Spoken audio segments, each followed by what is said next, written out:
What if I told you that using that perfect formula for your prompt is no longer the real skill you need? Because in 2026, it's much more about knowing how to guide the conversation with AI. Hi, I'm Chantal and welcome to AI for 50 Plus, born before Wi-Fi, owning AI. Let me show you the 6 things you can do right now to get way better answers from any AI you use. I'm going to use ChatGPT, Gemini, and Claude to show you that it really doesn't matter which one you use. Let's go to ChatGPT first. I'm in ChatGPT now, and the first new rule is actually the big shift that I've alluded to, which is it's not about a long prompt anymore, it's about a conversation.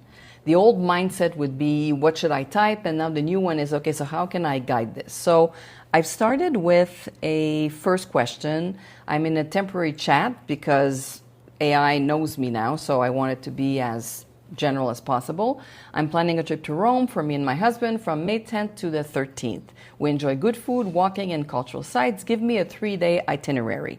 And it does a pretty good job. Beautiful window, day 1 here, and day 2, and day 3. And it's pretty packed.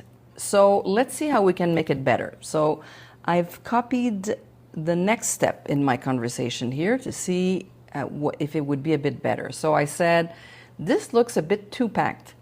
Can you slow the pace, include time for long lunches, and avoid too many crowded places? So let's see what it says. So you don't really need a perfect prompt anymore. So here we go. Gentle historic core, late morning arrival, just walk, long lunch, perfect with some recommendations, and the evening. So it's much more slow travel, which I prefer, and it gives me much more. And then, of course, you don't have to stop there. You can go and ask more questions and say, well, you're suggesting this lunch here, and here actually they're giving 2 of them. But knowing that I'm a foodie, I might say, well, what is typical of Rome? And give me a restaurant that serves that, or the best restaurant in Rome that would serve that typical food. You can really personalize it, and I think that removes a lot of the stress of having the perfect prompt from the beginning. We're going to stay at GPT and look at the second rule. Second new rule is to ask AI to ask you questions before they answer. And if you remember only one of the 6 things that I'm talking about today, this is the one that you should remember because it's the one that gives the best results, really. So I've started with the same question as the other example. I'm planning a trip to Rome again, but now I will add something else. And I will say, before answering, ask me 3 questions to make your answer more useful. Let's see how that goes. Love this plan. Okay, pace and walking tolerance, food priorities, and cultural focus. Perfect. So I would answer each of and every one of those, and then it would come out with a plan, an itinerary. And then, of course, you can mix and match a number of these new ways of doing things. So you can use the first rule that I mentioned, which is you personalize it with other specifications after. That one is gold, really. The third thing is to give a clear output to the AI as to what you want. You saw in my first example, I put a general question, and not only was it not personalized, but it went on and on and on. And really, I could have had just a shorter answer to start with so that then I could personalize it. So let's see, I have something here. Here we go. So explain intermittent fasting in 5 simple bullet points for a woman over 60 and include 2 common mistakes to avoid and a sample meal for breaking the fast. Let's see how that goes. So it's funny because it says, here's intermittent fasting stripped down to what actually matters, no fluff. So just 5 simple points, 2 common mistakes, and a balanced sample meal to break the fast. And then, of course, can't resist to have a little straight talk at the end. But that's really helpful because I was surprised when I put in the first example how long it went, because I was expecting it to be maybe a bit shorter. Granted, if it wasn't a temporary chat and it was my regular chat, the AI knows what I want. So it would have been probably a bit more concise. So that's new rule number 3. The fourth rule is really interesting. And if you've been using AI even just a little bit, you will have seen on YouTube, YouTubers, myself included, saying you need to put a persona for your AI in the prompt. You are an expert in this or an expert in that. And it's not a bad idea, but what has been shown now to be much more practical and give much better results is actually describing the way you want the AI to communicate with you, or a bit of the behavior.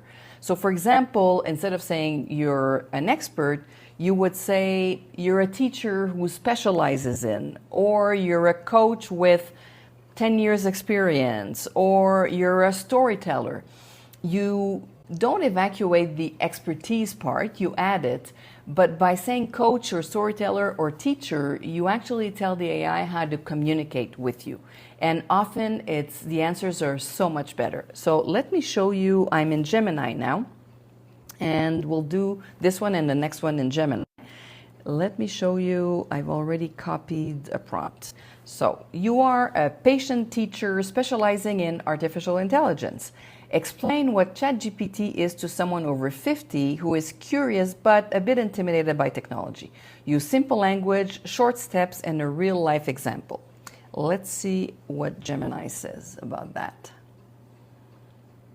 Hello, completely normal to feel a bit hesitant. Very well-read digital assistant. What is it exactly? How to use it in 3 easy steps. And a real-life example, the mysterious recipe. 2 things to keep in mind. It's a helper, not an expert, which is great. It's patient. The best part, never gets tired of questions. So I think this answer is awesome. And I've been using this change. Instead of putting a persona, I would start by saying, you are an artist, like for the Rome example, for example. I would say you're an artist who's lived in Rome for 25 years. Prepare an itinerary for me. So that way I would get that flavor of, the art in Rome and the colors, or you're a chef and you want to share your love of Roman food. So for me, that one too is really, really good, because it gives you another lens in which to see things, and it's super, super useful. Let's go to new rule number 5.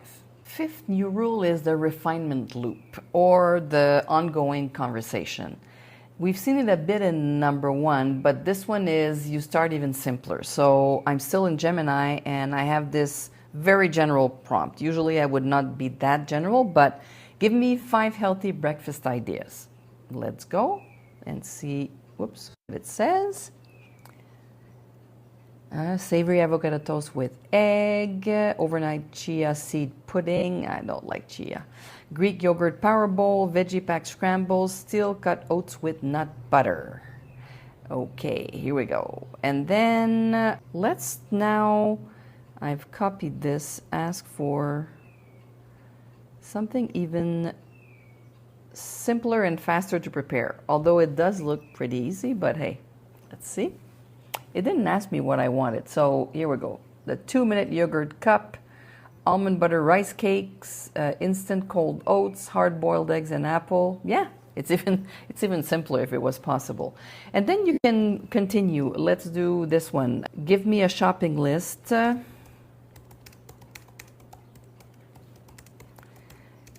For the green protein, because I don't have that probably in my pantry.